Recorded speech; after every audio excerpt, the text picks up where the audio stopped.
And what about for women? The numbers are particularly stark for women. Bank of America found that just 38% of women say they feel financially well. That's down pretty dramatically from 55% early last year. Women are also more likely to say that financial stress is keeping them up at night, that they feel like they won't be able to make ends meet due to inflation. And look at this, we see 39% of women who say that they've had to look for additional employment just to try to keep up with rising costs. 39% of women say that, just 17% for men.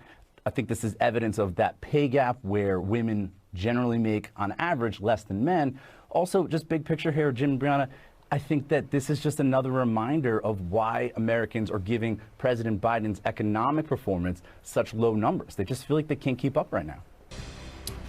So if you feel like your paycheck is not keeping up with inflation, you're not alone. According to a new Bank of America study shared with CNN, more than 2 out of 3 workers believe that their wages are not growing fast enough to match the rising cost of living. That's up from 58% who felt that way in February 2022. When you ask Republicans if they are satisfied with the choices that they have, of course, they have a deep bench, so many candidates. Look at this number. 86% of Republicans say they are satisfied with their choices. Of course, some prefer the former president, others prefer other candidates. But when you look at Democrats, are they satisfied? Would they like to see someone challenge Joe Biden? Take a look at these numbers here. 59% of Democrats say they would like to see a challenge. Of course, the question remains, who would that be? There's no one stepping forward. There's no consensus. And the reality is that is very unlikely to happen. And it also shows that enthusiasm is lagging for Republicans. They are concerned about the immigration, the economy, so many other matters for Democrats, So a pair of new polls spelling more trouble for President Biden.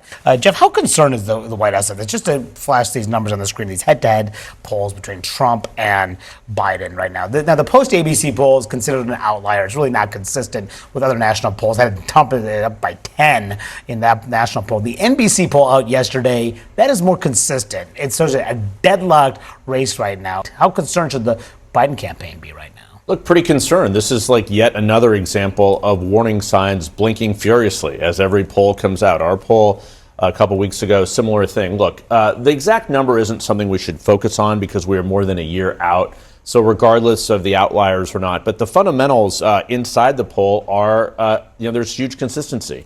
The White House has not seen any sort of favorable movement on the economy.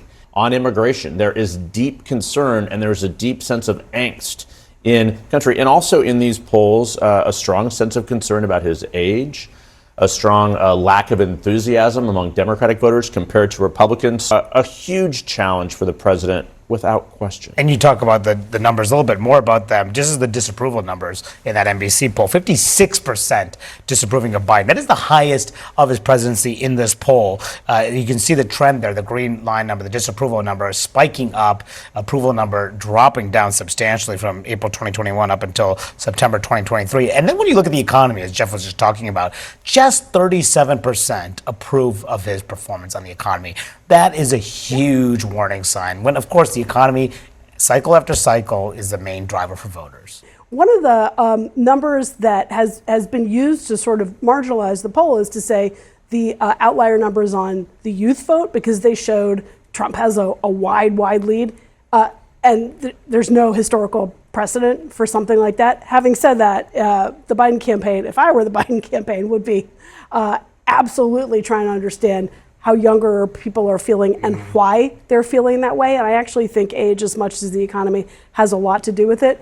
The approval ratings is the big concern because they're not budging. And the fact that when you ask people, do they feel good about their economic situation, they talk about gas prices, they talk about their grocery bills, and a lot of them say they don't feel good. Plus you hear things about, student loan repayments starting back up. And that's just a recipe for not good months now, months with an S for the president.